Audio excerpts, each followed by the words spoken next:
I was still on my knees when her mother-in-law stepped closer, her heels clicking like a countdown over the cold tile. The smell of bleach stung my nose. My palms burned inside the yellow gloves they'd tossed at me that morning. Behind me, the toilet bowl glimmered under fluorescent lights, the same lights that reflected Amy's face, my sister, standing in the doorway, pretending not to see me. And then, Evelyn Hart, queen of this marble palace, leaned in just enough so only I would hear it.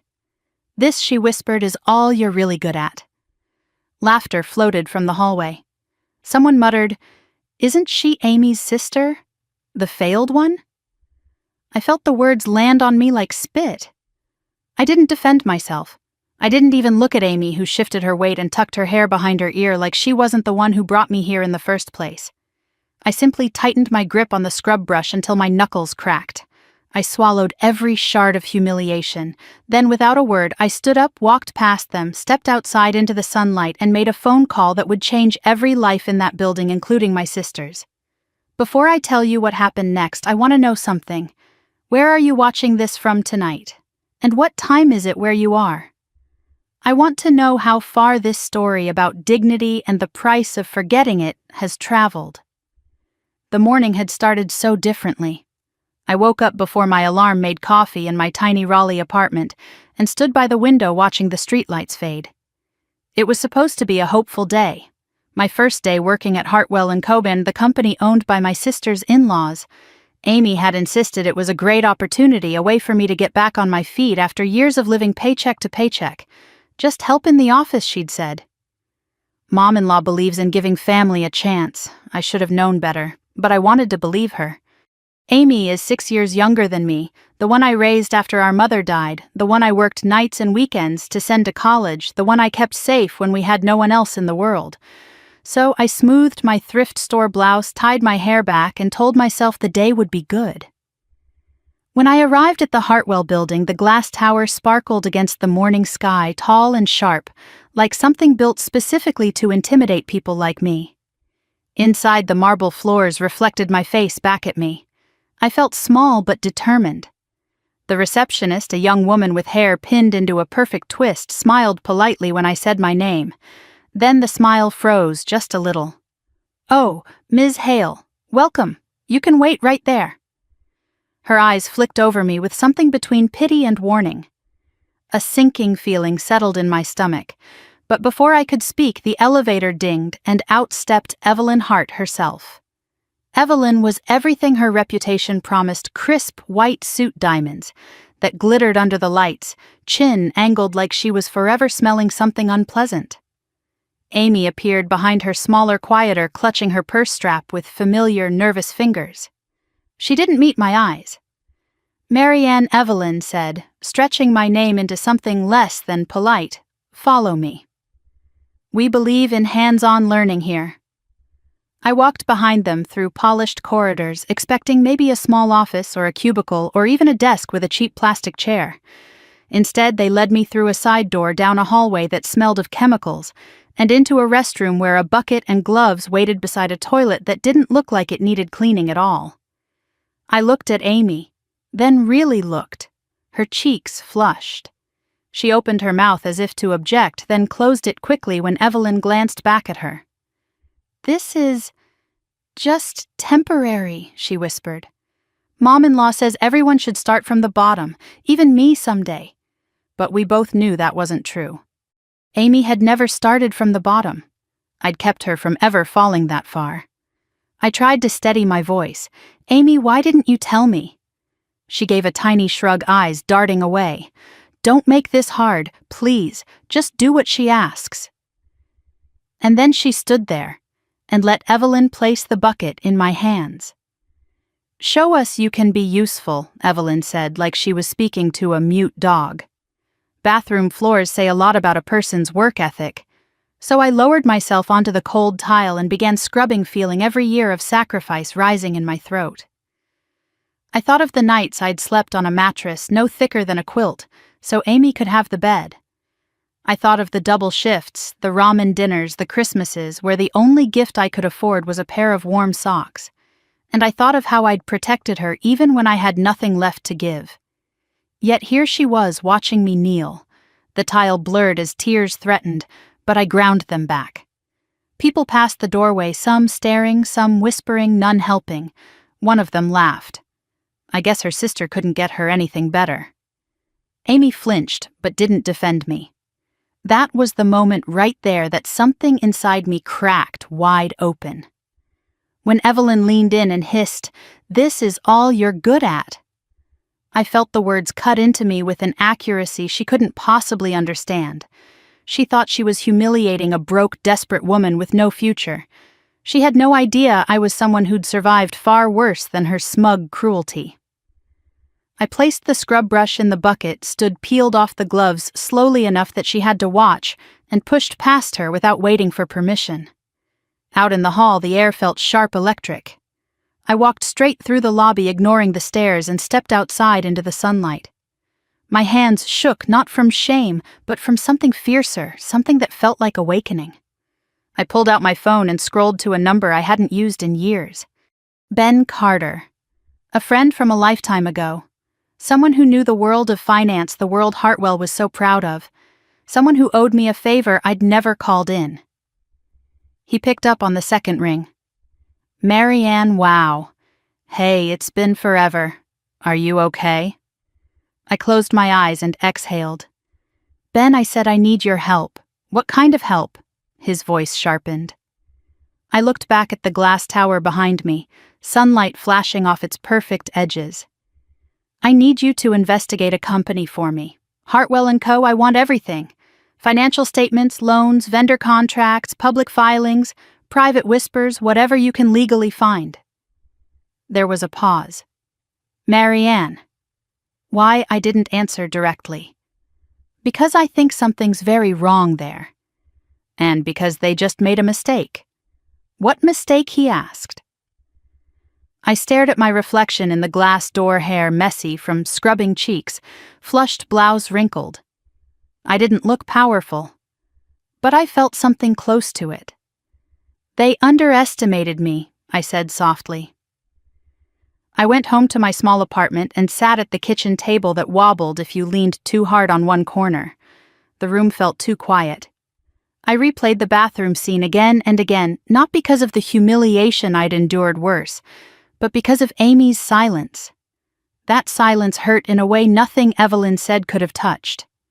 I made tea just to fill the silence, but it didn't help. Every beat of my heart echoed with the same question. How did we get here? When I was 18 and Amy was 12, our mother's kidneys were failing. I quit school, took whatever jobs I could find, and kept us afloat while our world collapsed around us. I was the one who sat beside Mom's hospital bed at night, the one who checked Amy's homework, the one who taught her how to braid her hair, the one who lied to her about how bad things were because she was just a child. After Mom died, I worked 3 jobs so Amy could go to college. I sent her care packages with granola bars and warm socks. I told her she deserved more than I ever had. She believed me, and I believed in her. But somewhere along the way, she'd learned to believe in other people's approval more than my sacrifice. My phone buzzed on the table. A message from Ben. "I'll start tonight. But fair warning if Hartwell is hiding something. I'll find it." I stared at the message for a long time. A new thought formed slowly like a seed cracking open in the dark. If Hartwell was built on lies, maybe I could pull every one of them into the light. I stood and walked to the mirror above the sink. My reflection stared back, tired, smudged, but unbroken. "They think you belong on the floor," I whispered. "Fine. Let them think that." I straightened my shoulders. "So when you stand up, they won't see you coming." That night I barely slept. Not from shame, not from anger, but from the quiet certainty blooming in my chest. I didn't know where this path led. I didn't know what Hartwell had buried under its glossy surface. But I knew one thing. Tomorrow I would walk back into that building. Not as the woman they tried to humiliate, but as the woman who had begun to take notes, connect dots, and prepare for something none of them were ready for. The bottom, I realized, was a dangerous place to put someone like me, because once I was down there, the only direction left was up. I barely slept after that first day. The humiliation didn't keep me awake, it was the clarity, the kind that arrives only after something inside you breaks so loudly you can't ignore the echo. I lay in the dark of my small apartment, staring at the ceiling, replaying the moment I stood up from that bathroom floor. How the tile pressed into my knees. How Evelyn's voice slid like oil across my skin. How Amy looked down and pretended not to see me. A dozen memories rose and fell in my mind, like waves breaking on shore, all of them leading back to one truth. This wasn't the first time I'd swallowed my pride to protect someone I loved. The next morning I stood in my kitchen clutching a mug of coffee, the smell rising warm and familiar, grounding me. Outside, Raleigh buzzed with early traffic. Inside, every surface of my little apartment carried a memory of the years I'd spent surviving. I set the mug down and looked at my reflection in the toaster, hair pinned back, eyes tired but alert. There was no panic, no dread. Only a heavy awareness that something inside me had shifted. Driving to Hartwell felt different that morning. The glass tower loomed against the sunrise, sharp and hollow at the same time. I'd once imagined places like this held promise, structure, order, opportunity. Now, after only one day inside it, I sensed something rotten behind the polished floors and manicured smiles. Something trembling beneath the surface masked by fake elegance. I didn't know what yet, but I intended to find out. When I stepped inside, the lobby hummed with fluorescent calm. The receptionist glanced up from her screen and stiffened. "Good morning, Ms. Hale," she said, tone softening with something almost like sympathy. For a split second I wondered who she felt sorry for me, or the people upstairs who believed humiliating me would be consequence-free. I nodded toward the elevators. Morning. I pressed the button, hearing her whisper to someone beside her as the doors slid shut. That's her. The sister they made clean the restrooms. The words should have hurt. Instead, they fueled me. On the third floor, I walked down the corridor to the maintenance closet, the one Evelyn had pointed at as if it were my rightful place in the hierarchy. The bucket and gloves were still there, waiting like obedient pets. I ignored them and started gathering the supplies needed for the day. It wasn't submission, it was strategy. You can learn a lot about a building by walking through its forgotten corners. I'd just finished checking my list when a voice behind me said, "You don't belong down here." I turned to see an older man pushing a cart stacked with tools and spare parts. His name patch read Thomas. His silver hair was cropped short, his eyes steady and kind. He didn't smile, but something in his gaze felt like a small rebellion. "I'm exactly where they want me," I said. He nodded slowly. "Not where you should be." There wasn't anything to say to that. He studied me for a moment, then lowered his voice. "You're not the first they've done this to." The words hung in the air between us. I swallowed. Really? He nodded once. "Powerful people get scared. That's when they get cruel." Then he picked up a wrench, as if the truth he'd just spoken was nothing more than another tool he carried in his pocket. He left me standing there wondering what kind of fear could turn a family like the Hartwells into tyrants. Later that morning, while I wiped fingerprints from a glass panel near the stairwell, I overheard two accountants in hushed conversation. They stood by the break room door, unaware that sound carries easily across polished floors. "We can't keep stalling vendors," one whispered. "They're threatening legal action." "The CFO said to hold off another week," the other replied. "But that's what he said last week." My hand froze mid-wipe. I kept my eyes on the glass, letting the words slip into me like puzzle pieces locking together. Something was wrong. Very wrong. At noon, I stepped outside for a breath of fresh air, the spring sunlight warm on my face. I found a bench near the loading dock and sat scrolling through messages. One from Amy. Short, neutral. "Hope today is smoother. Mom-in-law says you're doing fine. Just keep your head down." My heart tightened. I wrote back, "We need to talk." Then I erased it. Instead, I opened an email from Ben. The attachment was a preliminary outline, but even the summary chilled me. Hartwell & Co. is showing signs of major financial distress. Income-to-debt ratio unstable. Past due vendor payments. Possible undisclosed loan. Undisclosed. That word alone said everything. He'd added a final line. Something feels off. I'll dig deeper. I closed the email and stared across the parking lot, watching employees shuffle in and out of the building. Their shoulders were hunched, their eyes wary. They weren't treated as people, they were treated as moving parts in Evelyn's machine. I recognized the culture instantly. Fear disguised as discipline. Silence disguised as professionalism. When I returned inside, Amy was waiting in the hallway outside a small conference room. Her face lit with forced brightness when she saw me. "Hey," she said, stepping closer. "Can we talk for a second?" I followed her inside. She shut the door and wrung her hands. "Look, about yesterday. Mom-in-law can be intense. She believes in tough love." "What about you?" I asked softly. "Do you believe in it too?" The question stunned her. She blinked, her breath quickening. "I didn't know it would be like that," she whispered. "I thought you'd be in the office. I didn't think she would make you do that. But when she did, I said you didn't stop her." Her shoulders sagged. "I couldn't." "You don't understand how things work around here. Then explain it to me." She stepped back. "We need everything to look stable for the investors visiting next month. If I push back, it makes me look disloyal. Ryan says..." She cut herself off, eyes darting toward the hallway. I heard enough. Investors. Stability. Image. Amy wasn't protecting me. She was protecting the illusion of her place in this family.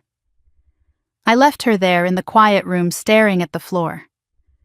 By late afternoon, I'd walked past the executive elevator twice, carrying supplies that felt more like camouflage than tools.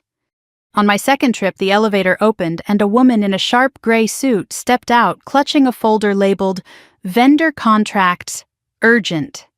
She rushed past me so quickly she didn't notice when a paper slipped from the folder and skated across the floor toward my feet. I picked it up. The page read "Outstanding balance 90 days overdue." 90 days. That was 3 months. The same amount of time the hallway accountant had mentioned. The same timeline that made the numbers in Ben's email start to make sense. I slid the paper beneath the stack in her folder, just as she turned back flustered. "Did you see a... Oh. Thanks," she said, grabbing it without noticing the panic she'd revealed. That night back home, I opened my laptop and spread my notes across the table. Conversations I'd overheard, glances exchanged, shredded documents, Amy's slip about investors, the receptionist's pity, Thomas's warning, Ben's email. The pieces formed a shape, a dangerous one.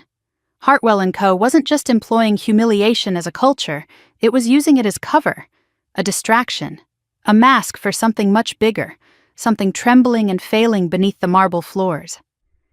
I remembered Evelyn in that restroom doorway, the smug tilt of her chin, the confidence of someone who believed no one could touch her. And suddenly, I understood the fear Thomas had spoken of. If a company is cracking from the inside, the people responsible become desperate to keep the cracks from being seen. I leaned back in my chair, rubbed my eyes, and finally allowed myself to whisper the truth out loud. "They think I'm powerless," I said. "Good. That's exactly what I need them to think." I gathered my notes, opened a new email draft to Ben, and typed, "Dig deeper. I want full access to debt structure, vendor contracts, and assets. No matter what you find, send it." My finger hovered over the send button. Then I clicked it. The apartment fell silent. Outside, the streetlights flickered on one by one. Inside, my resolve hardened into something sharp and steady. If Hartwell was built on intimidation and lies, then someone needed to uncover the truth. And it might as well be the woman they tried to break on a bathroom floor. Evelyn summoned me to her office at 8 sharp, her voice clipped and bright like she'd swallowed a teaspoon of polished silver. I'd barely stepped into the building when a junior assistant hurried over, breathless, and said, "Mrs. Hart wants you. Now." The way she said it, half warning, half apology, made something cold settle beneath my ribs. I followed the hallway past framed awards and glossy photographs of ribbon cuttings. Every smiling face in those photos seemed to mock me with the same message, "You don't belong here." When I entered Evelyn's office, the first thing I noticed wasn't her. It was the bucket, a fresh one. Yellow gloves draped neatly over the rim like she'd laid out formal attire for a ceremony. A typed list 3 pages long was clipped beside it. She gestured toward the bucket without meeting my eyes. "Marianne," she said, her tone warm enough to curdle, "your duties today require attention to detail and humility, 2 things that build character." I stared at the bucket, then at her. I thought I was assigned to office support. Her lips lifted into a precise, controlled smile. "I believe in starting from the foundation. If a person cannot master cleanliness, how can she possibly handle anything more complex?" She folded her hands. "We're giving you an opportunity." I'd heard that word all my life. Opportunity. It had been used to justify long hours, underpaid shifts, sacrifices swallowed without praise. Coming from Evelyn, it landed like a slap. She lifted a small rectangular item from her desk and held it out. A name badge. I reached for it, hopeful for one brief suspended second, only to see the words printed in black, "Maintenance Support." Her eyes glinted. "Wear it proudly." I took it because I had no intention of playing my hand yet. But the name badge felt like a brand, a label meant to declare my place beneath her heel. As I left her office, my cheeks burned, but I forced a steady breath. I wasn't here to win affection. I wasn't here to bow either. I pinned the badge to my shirt and headed toward the main corridor. The hallway was already filling with employees carrying coffees and laptops, their shoes clicking confidently across the polished floors. Evelyn's timing had been deliberate. She'd wanted them all to see me as her newest pawn. "Is that Amy's sister?" someone whispered behind me. I thought she'd be in accounting or admin, no-look maintenance support. Their voices pricked at me like needles, but I kept walking. By mid-morning, I was scrubbing the glass walls of the main corridor, a place designed to be a stage. People walked by, constantly chattering about client meetings and budgets. I could see my reflection warped across the glass hair tied back, 2 tightly yellow gloves up to my elbows, name badge gleaming like a warning. Amy appeared at the far end of the hallway wearing a navy dress and her wedding set that sparkled under the recessed lights. She walked beside a senior manager, laughing politely. When her eyes flicked toward me, her smile faltered. Her cheeks flushed, but she didn't stop. She didn't speak. She let the moment pass like I was invisible. Then Evelyn strode by, pausing just long enough to tilt her head and say, "Some people just belong at the bottom." A few employees tittered nervously, unsure whether to laugh or flee. My jaw clenched, but I kept my strokes slow and even across the glass. My silence wasn't weakness. It was fuel. A client entered the lobby, an older man in an expensive suit flanked by 2 associates. He glanced at me and said to Evelyn, "Short-staffed this morning." "Oh no," she replied brightly. "That's family. We believe in teaching humility." Laughter again. Inside my chest, something tightened until it felt like wire pulled too taut. I moved to the next pane of glass, breathing steadily. That's when Thomas appeared from around the corner, pushing a cart of tools. "Don't let her break you," he murmured quietly as he passed behind me. I didn't turn, didn't respond, but the words steadied my heartbeat.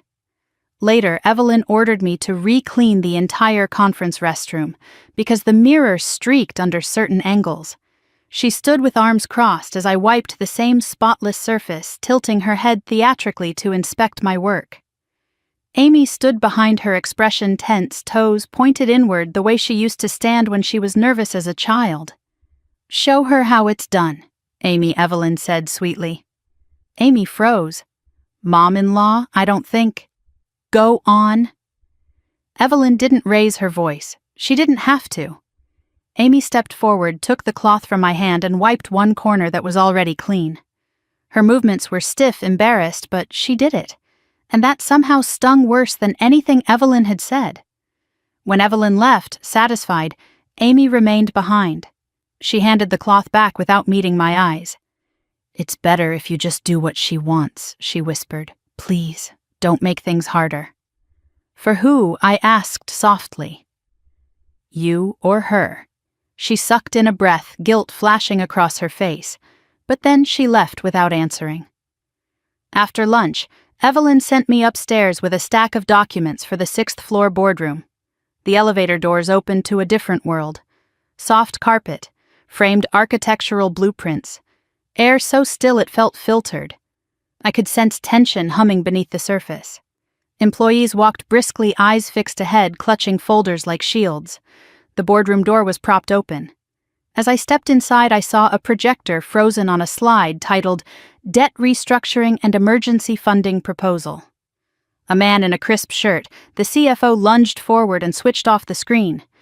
This isn't for distribution, he snapped, one hand trembling slightly. I'm just delivering these, I said, setting them on the table. He didn't reply.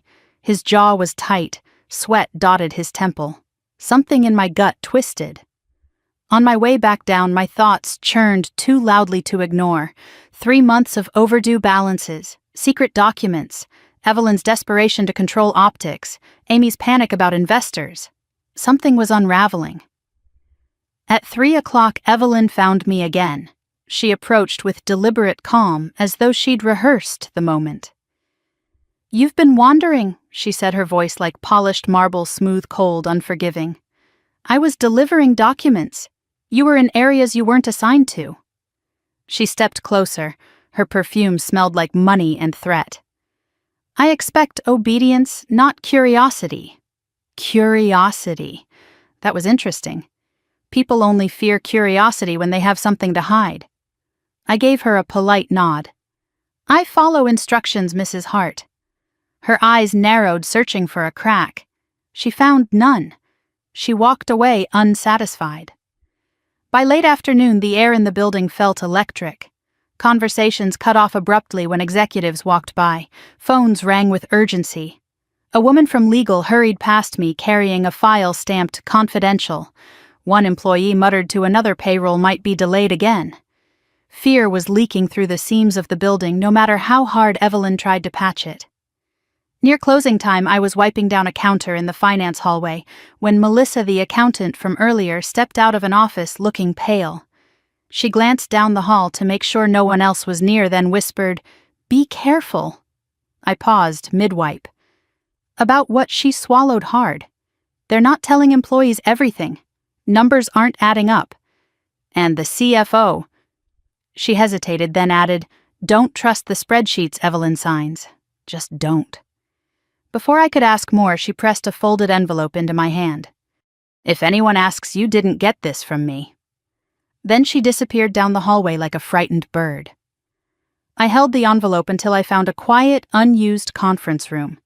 Inside were copies of invoices showing inconsistent amounts, handwritten notes that contradicted official reports, and an email chain where Evelyn pushed someone to adjust projections to maintain investor confidence. Hot anger surged through me. Not rage, but clarity. This wasn't simple mismanagement. This was deception. When I stepped back into the hallway, Thomas was waiting near the elevator. "You're planning something," he said softly. I didn't answer. He nodded like he'd already known. "Ryan's father once tried to expose her," he murmured. "He didn't last long. She made sure of it." I felt my jaw tighten. "Why tell me? Because you're not like them," he said. "And she knows it. That makes you dangerous. Dangerous."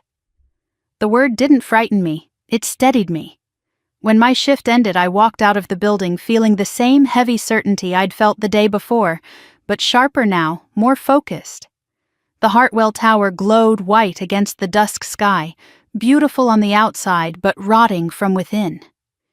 In the parking lot, I pulled out my phone. A message from Ben appeared on the screen. Meeting confirmed. Thursday morning at Grand Oak Hotel. Be ready, be ready. I slipped my keys into the ignition, the engine humming to life beneath my hands. They built an empire on humiliation and lies, I whispered. Then I looked up at the gleaming tower one last time. It's time someone tells the truth. I sat at my kitchen table long after sunset, the glow of my laptop throwing pale light across the small room. My hands hovered over the trackpad as I opened the PDF Ben had sent. The heading at the top, Hartwell & Co. Financial Overview. Confidential felt almost surreal, like I'd somehow been handed a doorway into the world Evelyn guarded with iron claws. But as the pages loaded, the illusion of strength evaporated. The numbers were a disaster. Negative cash flow bleeding month after month.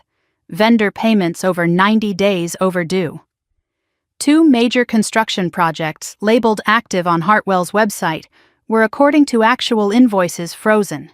Looming loan deadlines circled in red, and near the bottom of the summary, highlighted in a tone of red that felt like accusation, was a single line that made my stomach drop: unauthorized discretionary spending, signed by E.H. Evelyn Hart. I leaned back in my chair, breath catching.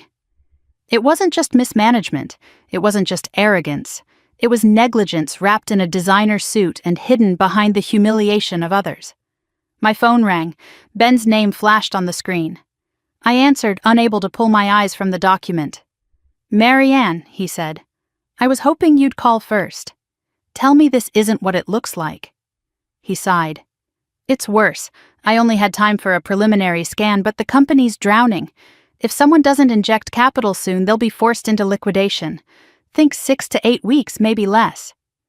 I pressed my palm to my forehead. How is Evelyn still holding everything together she's not? She's propping it up with illusions and delayed payments. A pause. And someone signed a secondary loan authorization. Someone who didn't want Ryan to know. My pulse kicked. You think it was Evelyn? I think she's the only one with enough control and enough ego to risk it. I closed the laptop, my mind spinning. Can you get deeper, more records? Anything that shows where the money went. If you can get me internal documents, anything, this blows wide open, he said. But Marianne, be careful. These people don't play nice. I know, I whispered. Trust me, I know. The next morning I arrived at Hartwell before sunrise. The building felt eerie when empty, cold, hollow, too quiet. I slipped inside using my temporary badge, grateful no one stopped me. Cleaning staff weren't expected to ask questions. That made them invisible. Invisibility, I was learning, was a useful asset. The executive floor was empty, lights still off. I walked down the corridor to the copy center and found a printer, still warm, a draft left in the tray from yesterday. Curiosity tugged at me. I lifted the top sheet. Emergency Investor Outreach List. My chest rose sharply. Names of venture groups, private equity firms, angel investors, all marked with notes.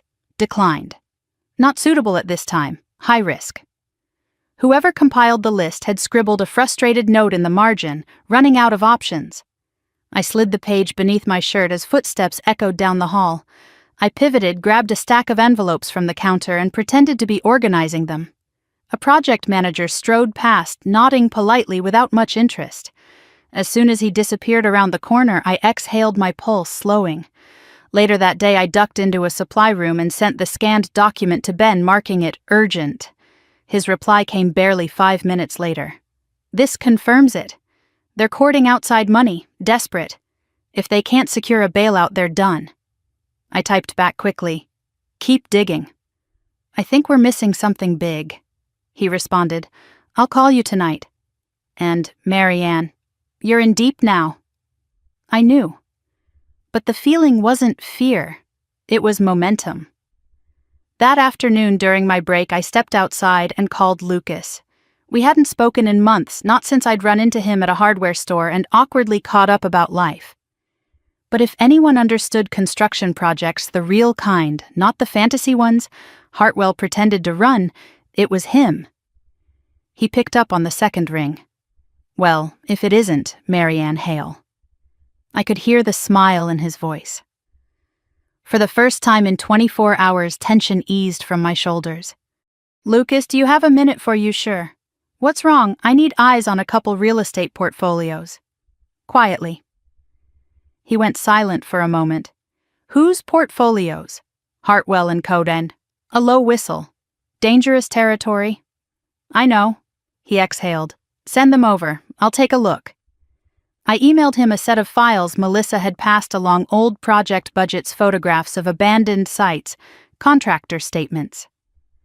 Only an hour later he wrote back. These numbers don't make sense. There's money allocated for tasks that never happened, equipment that was never delivered, labor hours that no one can confirm, someone's burying expenses. My stomach tightened. Could it be incompetence? No. This is deliberate. Someone's planning for collapse or siphoning off funds or both. I closed my eyes. The truth was forming in a shape too ugly to ignore. Thank you, Lucas. Marianne. Be careful, he said softly. People who hide money like this usually have other things to hide. The warning struck deeper than he knew. An hour later, as I carried cleaning supplies down the hall, I heard raised voices behind the boardroom door. I slowed listening through the narrow crack. We cannot keep lying to the bank, the CFO snapped. Watch your tone, Evelyn hissed. Ryan's voice broke in frantic. Mom, we can't keep pretending everything's fine. The investors will see through it. Evelyn slammed something paper or a hand against the table. They will see what I tell them to see. The CFO forced out a shaky breath. They're not fools, and if they see the real books, they'll either walk or they'll buy us out. My heart hammered. I stepped back quickly and kept walking. They couldn't know I heard. Not yet. Late afternoon sunlight filtered through the windows as I moved through the building, Evelyn's eyes following me more sharply than usual. Her gaze lingered too long. She'd begun to sense something she couldn't name. During one hallway encounter, she stepped directly into my path. You weren't assigned to be on this floor, she said, her smile too perfectly shaped. I was asked to deliver documents, I replied calmly. She circled me like a lioness scenting threat. I expect obedience, not wandering. I met her eyes. I follow instructions, Mrs. Hart. Something in my tone unsettled her. She blinked, stepping back. But suspicion clouded her face as she disappeared into an office. Before leaving that evening, I cleaned the finance hallway again. Melissa emerged, glancing around. I shouldn't say this, she whispered, but be careful. If Evelyn even suspects you've seen something. She didn't finish. Instead, she pressed another sheet of paper into my hand before scurrying away. I unfolded it in the elevator. Vendor contracts. At risk of termination. Someone had highlighted the line, insufficient funds. The pieces were falling into place, all of them pointing to one woman. When the elevator doors opened, Thomas stood waiting, leaning on his cart.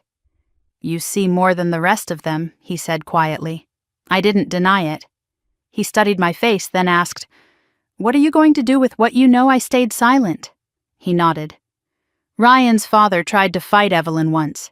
She pushed him out of the company, nearly out of the family. Whatever she's hiding, she'll burn the place down before she lets people see it. Maybe that was supposed to scare me. Instead, it clarified my resolve. When I finally got home, I sat at my kitchen table again, spreading all the documents across its worn surface.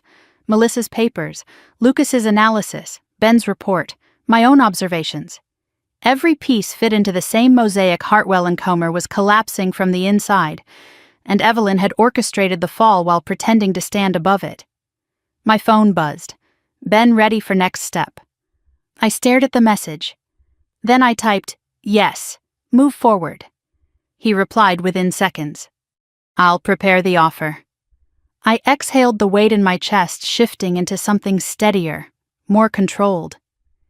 I looked at the stack of evidence at the glowing city lights outside my window and whispered the truth aloud. They thought humiliation would break me, I said. But all it did was teach me exactly where to strike. And now for the first time I knew I wasn't simply reacting, I was preparing. By the 20th morning of working at Hartwell, my body moved on autopilot, but my mind was razor sharp. The building's routines no longer intimidated me.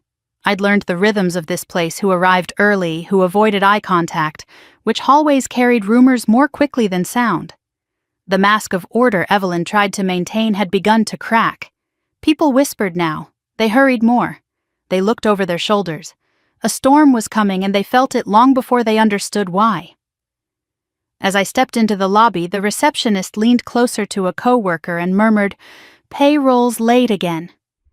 Their eyes flicked toward me as I passed, but instead of pity, I caught a flicker of something else, fear. Hartwell's collapse was no longer a secret.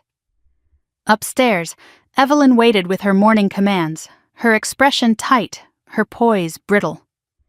"Marianne," she said, voice too bright, "bring this tray to the 6th floor boardroom. We have guests from Atlanta today." She held out a silver tray with tea coffee and small linen napkins folded into crisp triangles. "Try not to spill anything," she added sweetly. I didn't answer. I simply took the tray and walked toward the executive elevator. My badge didn't grant access up here, but today someone had forgotten to change the settings. The elevator chimed open, welcoming me into a world that had always been declared off-limits. The 6th floor looked like a hotel lobby, quiet, expensive, and self-satisfied. Thick carpet muffled my footsteps. Frosted glass walls glowed with morning light. The boardroom door was open, and inside sat 3 investors from Atlanta, leaning back in their chairs with the easy arrogance of men who had opinions about everything and expertise in almost nothing. Ryan stood near the head of the table tie, slightly askew, fingers fidgeting. His nerves radiated across the room. Amy sat beside him, perfect hair, perfect lipstick, but her hands twisted nervously in her lap. Evelyn hovered near the windows, posture, stiff eyes sharp. One of the investors nodded toward me. "Who's this?" Before anyone else could speak, Evelyn said, "My daughter-in-law's sister. She's learning the value of humble work." A polite smattering of laughter. It took every ounce of discipline not to show what boiled inside me. I moved around the table with the tray, setting cups in front of each man. My hands were steady, but there was tension coiled in the center of me like a held breath. I reached the 3rd chair when Amy suddenly stepped close behind me, too close. I didn't see her hand, but I felt the brush of fabric against my back. The tray tilted. Coffee spilled across the polished table, splashing across a neatly prepared packet of documents. One investor jumped back, cursing under his breath. The room froze. Ryan's face turned red. Evelyn's eyes flashed triumph. And then Evelyn's voice cut through the silence like a blade. "Clean it up," she snapped. "Now." I knelt. The carpet pressed into my knees. The towel scratched against the table as I wiped up the mess. My cheeks burned, but not from shame. From the clarity of the moment. The knowledge that this was exactly what Evelyn wanted to put me on the floor again in front of witnesses. In front of Amy. In front of men she wanted to impress. As I worked, I saw Amy standing above me, hands trembling slightly. Her expression wasn't smug. It was confused, almost pained. But she didn't speak. She didn't kneel. She didn't stop anything. One investor muttered, "Unprofessional." Evelyn said, "You see what I have to deal with? Some people can't rise above their background." That was the breaking point. My breath steadied. My spine straightened. I placed the towel neatly on the tray, stood up slowly, and looked Evelyn in the eye. "I'm done," I said. Silence snapped across the room like a pulled cord. Evelyn blinked. "Excuse me, I quit." My voice wasn't loud. It didn't need to be. It was steady enough to shake the floor. I untied the cleaning apron and laid it across the chair. My hands were shaking, not from fear but from release, from the power of the words forming in my mouth for the first time in years. Amy stepped forward, eyes wide. "Marianne, don't say something," I said to her, my voice unexpectedly soft. "Just once. Say something." She swallowed hard. "Not here, of course not," I murmured. I walked out, past the boardroom, past the reception desk on the 6th floor. Past the perfectly arranged vases and artwork Evelyn had chosen to impress people. My heart beat hard against my ribs, but each step grew lighter. By the time I reached the parking lot, the air felt clean again. Warm. Real. Behind me, the building towered like a glass monument to arrogance. My phone buzzed. "Amy." I ignored it. Instead, I sat in my car, inhaled deeply, and called the only person who could help me turn this humiliation into leverage. Ben answered on the first ring.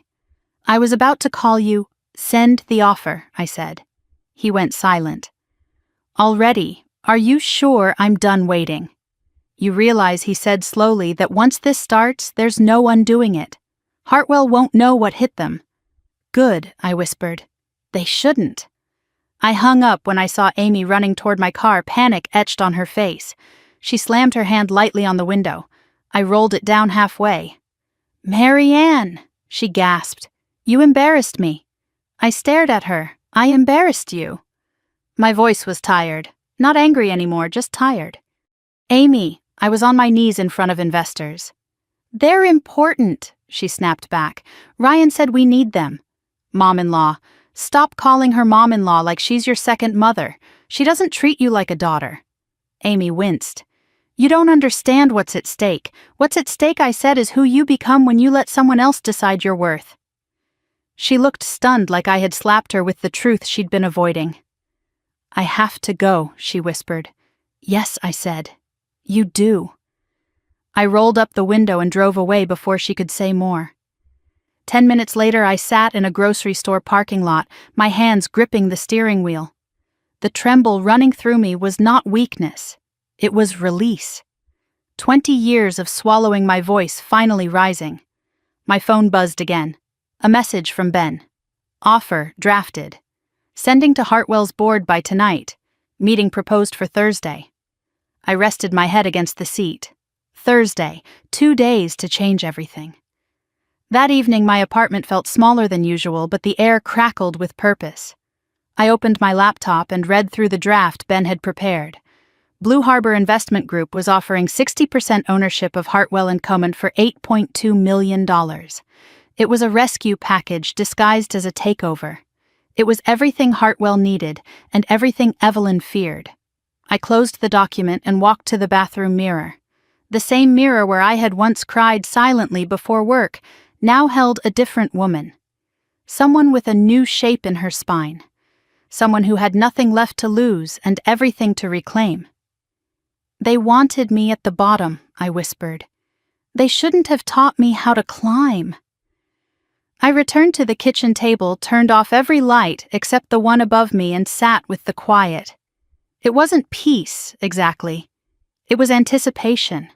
It was the moment right before a storm hits and takes the roof off a house built on lies. When dawn arrived the next morning, the message had already been delivered to Hartwell's board with a stamped deadline. And somewhere in the tower across town, Evelyn Hart was reading an offer she never expected from the woman she thought she crushed under a bathroom sink. The morning the offer hit Hartwell's boardroom, the entire building vibrated with an energy I could feel even from miles away. I wasn't there to witness the first shockwaves, but they traveled fast. By 8:15, my phone buzzed with a message from Melissa. "What did you do? People are panicking." I sat in my car outside Blue Harbor's temporary office, watching sunlight climb over the skyline. I didn't reply. Instead, I closed my eyes and breathed in the calm before the chaos. Today, I wasn't Marianne the janitorial shadow. I wasn't the sister they whispered about. I wasn't the woman Evelyn tried to grind into the floor. Today, I was the anonymous investor who had just offered to buy 60% of their collapsing empire. By 9, my phone rang. "Ben." "It's happening," he said without greeting. "War has officially begun." "What's the reaction?" "You want the truth?" "Shock, confusion, a little fear. And Evelyn." He chuckled. "She's furious. You could power downtown with the voltage coming off her right now." I opened my eyes. "Good." He cleared his throat, turning serious. "They've requested an in-person meeting. Thursday, 10 a.m., downtown at the Grand Oak." He paused. "They think they're negotiating with 3 faceless investors. They have no idea you'll be in the next room." My pulse quickened. "And they still believe the company's value is intact for now," he said. "Fear blinds people. Pride finishes the job." I thanked him and hung up. The city hummed around me. Cars moved. Birds crossed the sky. Joggers hurried by with earbuds in. None of them knew that inside a tower of steel and glass, an old dynasty was cracking. I walked into Blue Harbor's office, really a single rented suite inside a co-working building. It smelled faintly of coffee, old carpet, and ambition. Ben sat in a corner surrounded by printouts, diagrams, and spreadsheets. His tie was loosened, his sleeves rolled up. "You ready?" he asked. "Tell me everything." He pointed to a chart on the wall. "Hartwell's debt has been compounding for years. But something new happened 3 months ago." He tapped a red circle. "A loan request, signed not by Ryan, but by Evelyn." My stomach tightened. What kind of loan? A bridge loan, dangerous, desperate. And when the bank declined, she started shuffling numbers, delaying vendor payments, falsifying projections. I stared at the document. So she knew everything was collapsing. She knew, Ben said quietly. And she hid it. A heaviness settled in my chest, not anger, but clarity. Humiliation wasn't the reason she'd put me on my knees. Power was. And she needed power more desperately than she needed air. Ben continued. "Our offer forces her hand. If she accepts, she gives up the company. If she refuses, the bank forecloses within 60 days. He leaned back. "She's trapped Marianne. Completely." I crossed my arms. And Ryan? Ben hesitated. He's scared. He's loyal to his mother, but he isn't blind. He knows something's wrong. "And Amy." His voice softened. "Your sister is caught in the middle." I closed my eyes. The ache inside me pulsed like an old wound. I didn't want to destroy her world. "You're not," he said. "It was already collapsing. You're just the one walking into the ruins with a blueprint." The rest of the day blurred into strategy meetings. Plans, backup plans, contingencies. By late afternoon, my head throbbed, but my resolve only grew stronger. That evening, I drove past Hartwell & Co., not to enter, but to observe. Through the lobby windows, I saw employees moving in frantic currents, managers huddled in corners. Evelyn strode across the lobby with the fury of a queen, learning her throne was on fire. I parked and watched quietly. She stood at the reception desk, talking fast, her hands slicing through the air. A moment later, Amy hurried after, her face pale. She caught Evelyn's arm. Evelyn jerked it away. Something twisted inside me watching it. No matter what Amy had done and not done, she was still my sister, and she was drowning in a world she'd never been prepared to survive. That night, after I returned home, a knock sounded at my door. I opened it to find Lucas, his windbreaker zipped halfway up, his hair tousled from the breeze. "Busy?" he asked. "No more than usual." He stepped inside, closing the door gently behind him. "I have the analysis you asked for." He laid a folder on my kitchen table. "It's worse than we thought. Some of the construction funds didn't just disappear. They were rerouted. Rerouted where his eyes held mine. Personal accounts." My breath caught. Evelyn, or someone working with her. He hesitated. "Marianne. This is criminal territory." I sank into a chair. "They're willing to burn everything down to stay in power." "Yes," he said softly, "but that also means they're predictable. Cornered animals always are." We talked for another hour, quietly, intensely. When he finally rose to leave, he paused at the door. "You're doing the right thing," he said. I wasn't sure if he meant ethically or strategically, but his words steadied me anyway. After he left, I sat alone with the file, the city lights reflecting faintly across my floor. I spread every document, every note, every clue across the table. The truth formed a mosaic. Hartwell wasn't simply mismanaged, it was corrupted, and corruption always demanded light. By midnight, I had reconstructed the timeline: Evelyn's spending, failed projects, rejected loans, fabricated projections, investor panic, my offer landing at the perfect moment. Everything aligned. And yet, closing my laptop, I felt something more complex than triumph. I felt weight. I felt responsibility. I felt the echo of every time I'd protected Amy as a child, every time I'd worked an extra shift so she wouldn't feel poor. And yet she'd stood by silently as they made me kneel. A part of me wondered if she regretted it. At 1 a.m., my phone buzzed. "Amy, sister, things are bad. I don't know what's happening. Can we talk?" My fingers hovered over the keys. I typed erased, typed again. Finally, I replied Thursday, after the meeting. When dawn approached, sleep still far from me, I stepped onto my balcony. The air smelled like rain. Below, Raleigh stretched out in dim patches of street lamps and dark windows. For years I'd carried the weight of survival on my shoulders. Now for the first time I carried something else, possibility. Karma wasn't always dramatic. Sometimes it was as quiet as a signature at the bottom of a contract. Sometimes it was a meeting scheduled at 10 a.m. on a Thursday that would decide the future of an entire dynasty. Sometimes it was a janitor turning into a mirror those who never expected to see their own cracks. I looked toward the direction of the Hartwell Tower and whispered, "You should never have put me on that floor." Because once I knelt, I finally understood how much strength it takes to stand.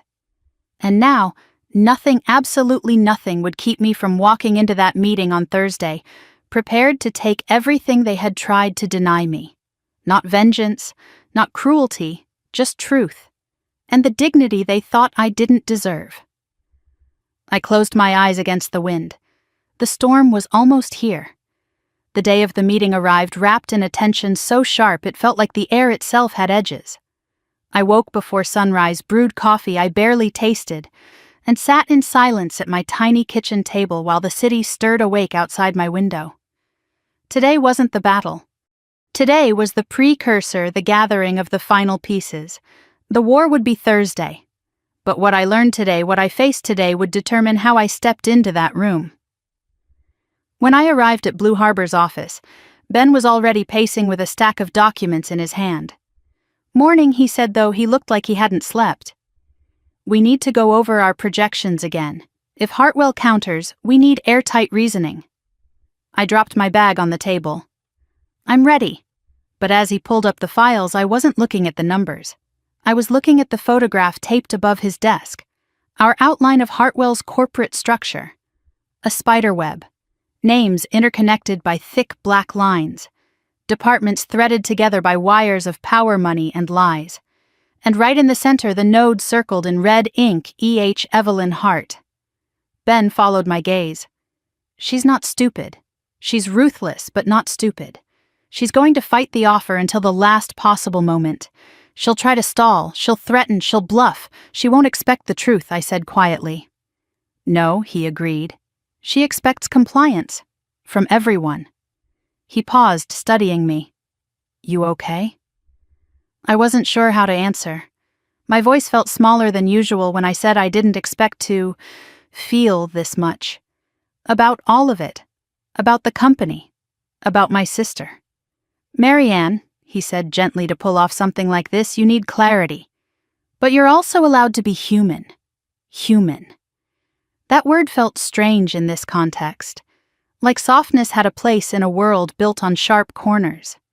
We spent the next 3 hours fine-tuning the documents outlining ownership structures, calculating risk projections, structuring the takeover in a way that would survive legal scrutiny. The offer wasn't simply financial, it was strategic. If Hartwell collapsed, dozens of people would lose their jobs, maybe hundreds. My victory couldn't be an execution, it had to be a rebuild. Just before noon, we took a break. I stepped outside into the chill. The sky was gray, the clouds layered thick like a wall trying to hold back a storm. I stood still, hands deep in my coat pockets, listening to the distant hum of the highway. My phone buzzed. "Amy, please meet me today.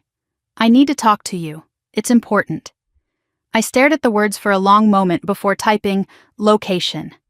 "Right away," she replied. "The park by your apartment." 1 hour, I hesitated. Then 1 hour, I walked back inside. "I have to go out," I told Ben. "Something wrong?" "No," I said. "Just something I should have done a long time ago." He gave a slow nod. "Take the time you need. Tomorrow we go to war." When I reached the park, the sky was still heavy, the air still thick. Children's laughter in the distance clashed strangely with the tightness coiling inside me. I spotted Amy sitting on a bench beneath a bare tree, her hands clasped, her hair pulled back too neatly as if she had tried to make herself look composed, grown up, unshakable. But when she lifted her face to me, her eyes told a different story. She looked scared. "Hey," she said softly, voice wavering. "Thank you for coming." I sat beside her, leaving a few inches between us. The silence stretched until she whispered, "I don't even know where to start." "Start anywhere," I said. She looked down at her hands. "Mom-in-law is furious. She said someone out there is trying to destroy the family. She's convinced it's sabotage from a competitor. Ryan thinks it's some investor with a grudge." She swallowed. "They're both terrified. They're terrified of losing control," I corrected gently. She flinched, and I realized she'd heard those words before, maybe in her own mind. Her voice broke. "Why didn't you tell me things were this bad? Why didn't you say anything, Amy?" I said I tried. More than once. She shook her head. "I know. And I didn't listen." Tears welled in her eyes. I was so focused on fitting in with them. Being the perfect wife, the perfect daughter-in-law. I didn't see what they were doing to you to me. A memory flashed, her standing frozen in the hallway as I knelt on the bathroom floor. "It's not too late," I said softly. She pressed a hand to her chest. "You're angry with me." "I'm hurt," I admitted. "But not angry." Her breath hitched. "I'm sorry.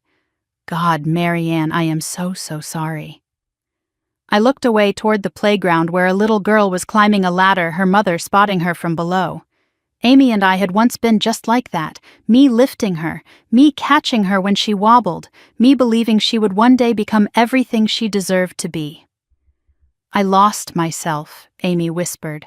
"I let them shape me. And I let them hurt you." Her honesty unraveled something tight inside me. I blinked, the edges of my vision blurring. "What do you want now?" I asked quietly. She inhaled shakily. "I want out of the house, out of the company, out of whatever this life is with them." She wiped her cheeks. "But I don't know how. Ryan won't even look at me unless his mother approves of what I say. And what do you say?" I asked. She looked at me then, fully clearly. "I say I want my sister back." My chest tightened. My throat closed. For a moment I wasn't 35. I was 12 again, holding the hand of a scared little girl who needed me. I reached over and took her hand. "We'll figure it out," I said. She let out a sob of relief and leaned into me, our foreheads touching. The wind blew a strand of her hair across my cheek. I closed my eyes. The ache inside me settled, not gone, but easing. After a long silence, she pulled back. "What's going to happen tomorrow?" I studied her face. She wasn't ready for the truth, but she deserved it. "Tomorrow is the beginning of something new," I said. "For all of us." She nodded, though she didn't understand. And that was okay. When we parted, I walked home with a steadier step, feeling something I hadn't felt in a long time, resolution layered with compassion. This wasn't only about reclaiming my dignity, it was about deciding who I would be while doing it. That evening, Lucas stopped by again, carrying a folder under his arm. "New updates," he said. "And I wanted to check on you." He followed me inside and placed the folder on the table. "The accounts we talked about. Some of them were closed abruptly last month, money transferred. But no documentation of where. Hidden," I murmured. "Buried," he corrected. "And not by accident." I leaned against the counter, feeling the weight of every secret Hartwell tried to bury. Lucas stepped closer. "You don't have to carry this alone," he said softly. His voice caught me off guard, warm, steady, real. For a moment I let myself look at him, not the numbers, not the papers, not the puzzle pieces. Him. His eyes held concern without pity, respect without expectation. "Thank you," I said, and meant it. We reviewed documents for another hour. When he finally left, I stood at my door watching him walk away through the dim hallway, each step echoing faintly. Something warm lingered between us, a possibility forming in the quiet. But tomorrow the world would shift, and feelings were a luxury for a day beyond war. That night I spread every file, every note, every fragment of truth across my kitchen table. My apartment looked like a command center, A single lamp lit the documents, turning shadows into sharp angles. I sat breathing slowly, allowing the gravity of what tomorrow meant to settle into my bones. I wasn't afraid. I wasn't uncertain. I wasn't the woman on the floor anymore. I spoke aloud into the stillness, letting the words anchor me. Dignity has a cost. And I'm done letting others decide the price. The storm outside finally broke, rain tapping softly against my window. Tomorrow I would walk into the Grand Oak. Tomorrow, everything would begin. The rain had stopped just before dawn, leaving the world washed clean and glistening under the early light. I drove to the Grand Oak Hotel with the steady calm of someone carrying both truth and purpose. My windshield wipers clicked one last time as I pulled into the parking garage, and for a moment I sat there with my hands still on the wheel, listening to the quiet hum of the engine. Today wasn't the confrontation itself. Today was the gathering storm. But I would be close enough to feel the tremors of their panic, close enough to hear how they spoke when they believed the world still belonged to them. Ben met me in the lobby holding 2 folders and a coffee he pressed into my hand. "You doing okay?" he asked, searching my expression.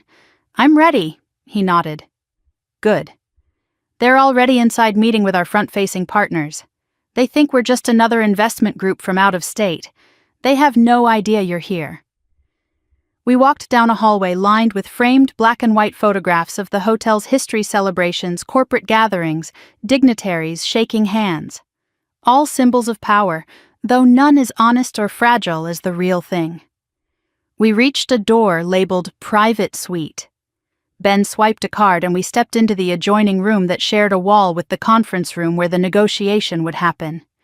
Inside was a long table, a coffee station, and a small marbled bathroom. Nothing fancy, but what mattered wasn't the decor, it was the device on the table. A speaker, small, black, unassuming. Ben gestured to it. "You'll be able to hear everything through the audio feed.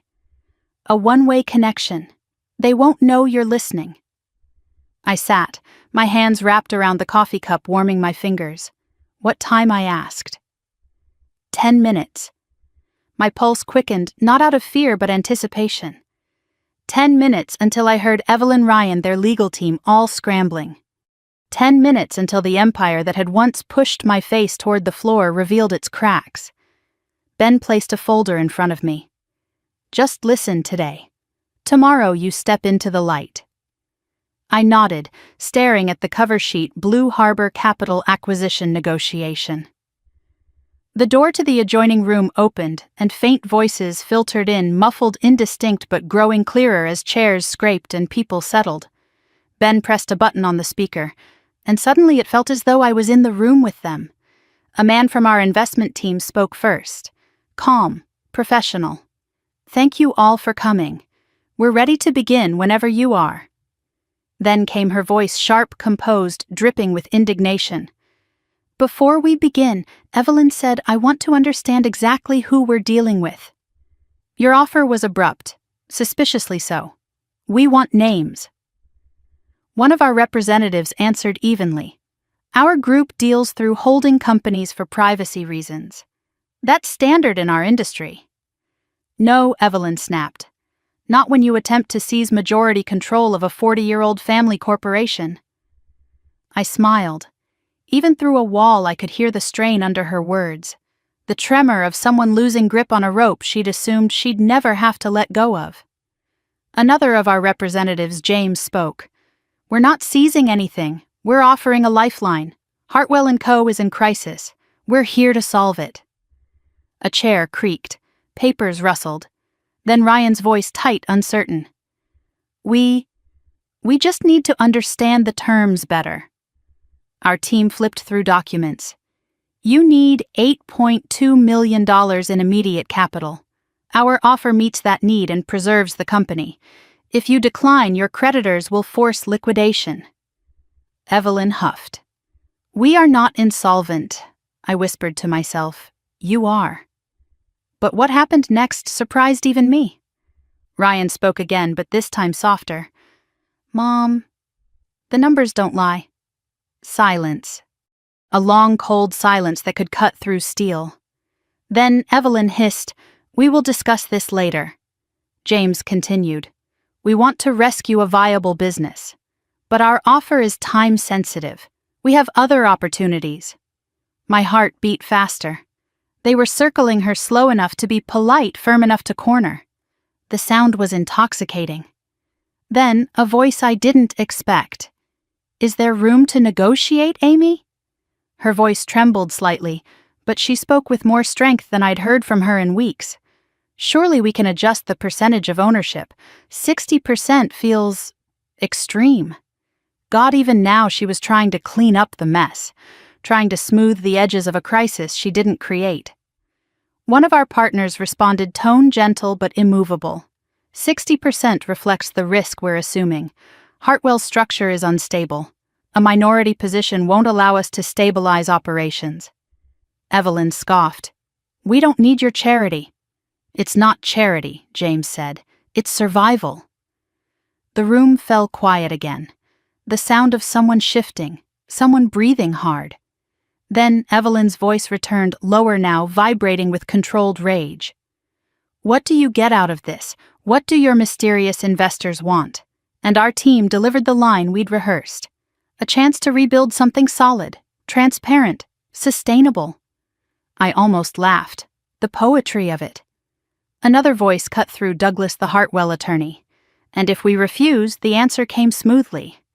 Then in 30 to 60 days the bank will seize your assets, and the company your father built. He paused. Then just long enough to land the blow will no longer exist. A chair scraped as someone stood. You insolent, that had to be Evelyn. But the attorney intervened. Mrs. Hart, please. Their desperation filled the room like smoke.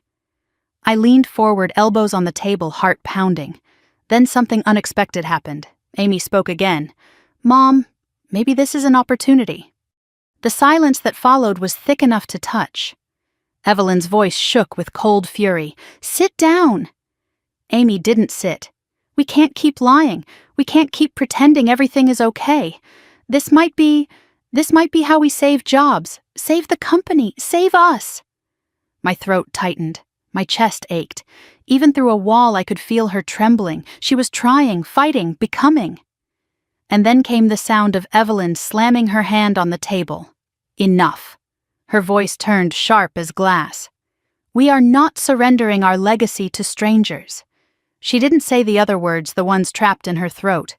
We are not surrendering to anyone we cannot control. Our representative remained calm. We need a decision by Thursday. Evelyn spat back. We will not be bullied. But the fear in her voice was unmistakable. Ryan whispered something. I couldn't make out the words, but it sounded like defeat. Paper rustled, chairs shifted. Someone stood, someone sat, someone sighed heavily. Finally, Ben clicked off the speaker. What do you think he asked? I stared at the wall that separated me from them, from the people who once thought I was beneath them, from the voices that said I belonged on my knees. I think I said slowly, they are already breaking.